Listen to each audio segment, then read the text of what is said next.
Hey everybody, it's Jeannie at Richland Sewing Center on Monday, and it's been a fun day so far. I have to tell you a little bit about my Sunday after church and stuff, and then I usually sit and watch Hallmark for just a little bit, and then I went to the barn to ride the horse, and the area where I keep my horses used to have a lot of woods and riding trails and places like that to go and trail ride.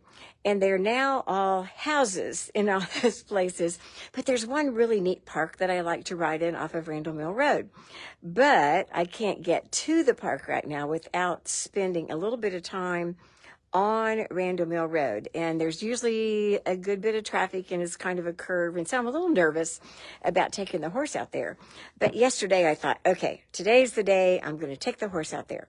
So I rode all the way down there. I got about 100 feet from Randall Mill Road. I was still within a neighborhood.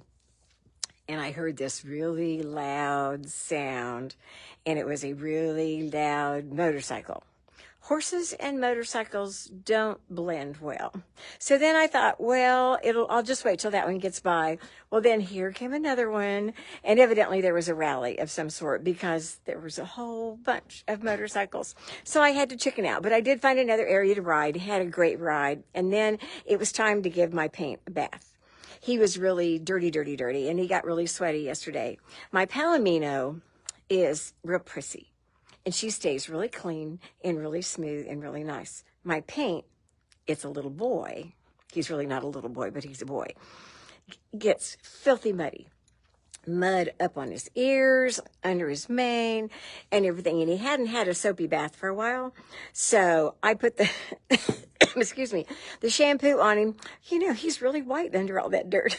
So anyway, it was a really nice day to do that. So it was fun. And I'm going to tell you about a conversation I had with a fabric rep last week.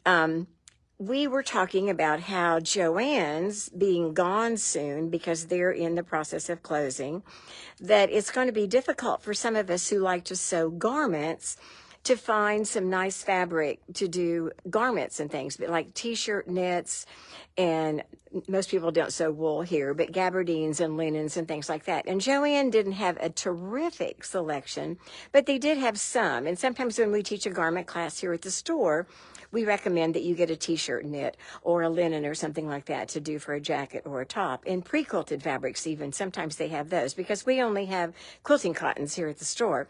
And so this rep and I were talking about where are we going to go? Because I said, well, maybe Hobby Lobby will kind of get a few more fabrics than they used to have and things like that. And he said, well, have you been to Illusions? And I said, no. What is that? He said, it's a fabric store in Fort Worth. And I said, what?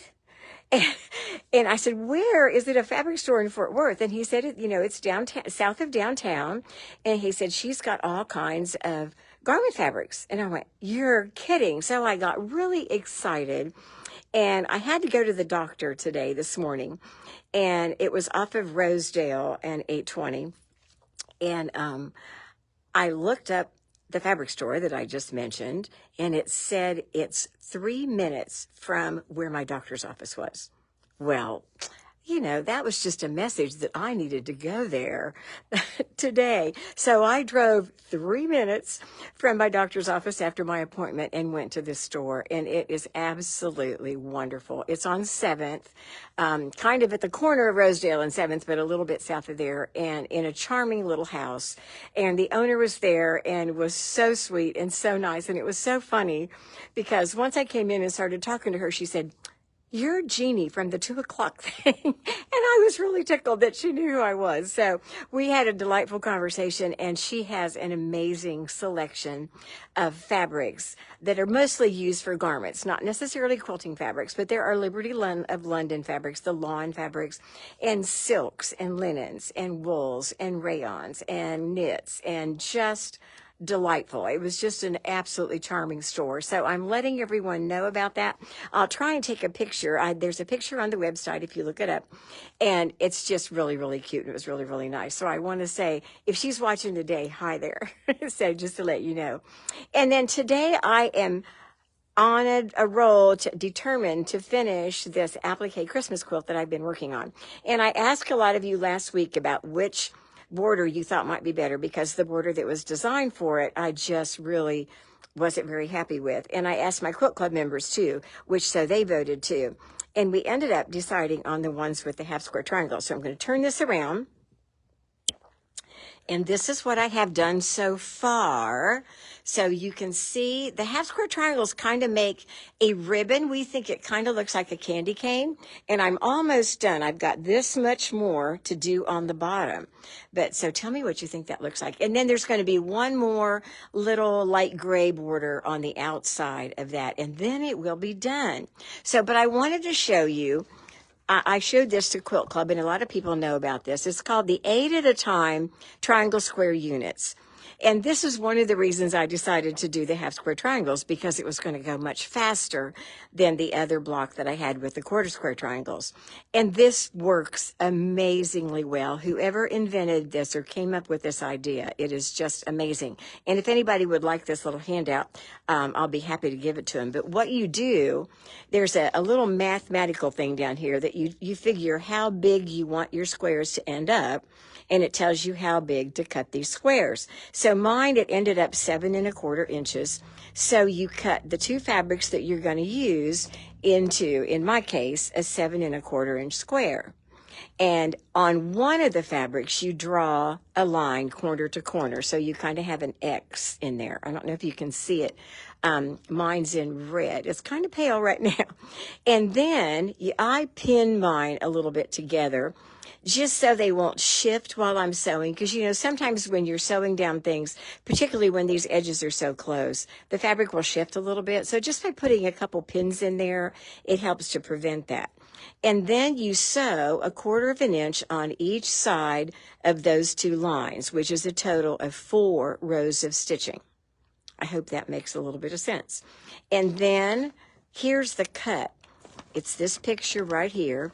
So actually you cut through the middle right here and through the middle right there. There's no line to guide you, but it's real easy to tell how to do it.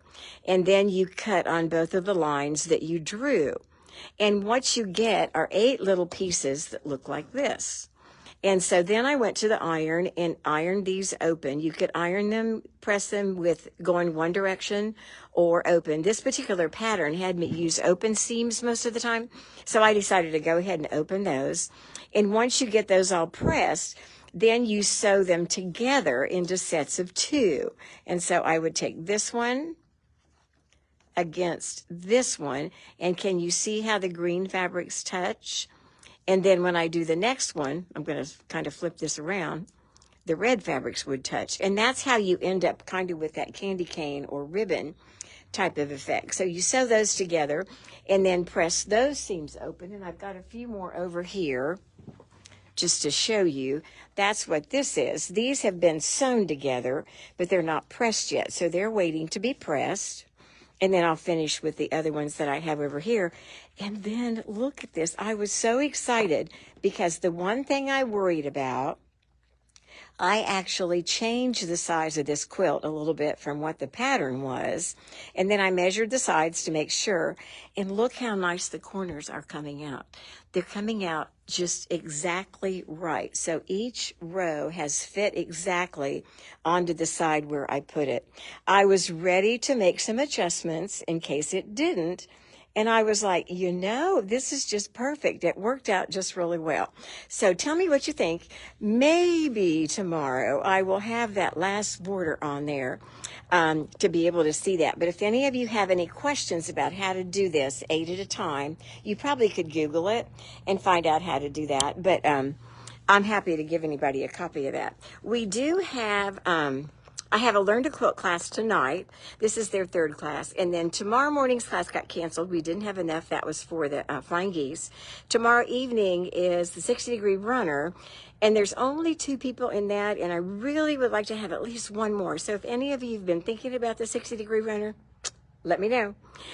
Wednesday, I have Bible study. We're finishing up the year. And then I have a birthday for a grandchild and then choir practice. And Thursday morning is Quilt with Embroidery. And that's when I give you embroidery designs.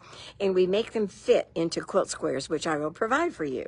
So that's a really fun class to do. And Ains purse class, a little clutch class. And let me go grab that because it's right here. is Wednesday morning at 10 o'clock, and that's this.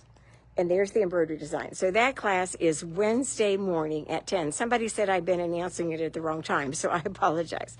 And then Friday and Saturday are deck club. And then Saturday afternoon is machine embroidered applique, which is way, way fun. And I'll be talking about that a little bit more later. So, okay. So I'm going to get back and try and see if I can get this finished because I'm so excited. So let me know how you like my quilt. And if you want to go look up that fabric store in Fort Worth, it's just absolutely wonderful. So, thanks. Have a great afternoon, everybody. Bye.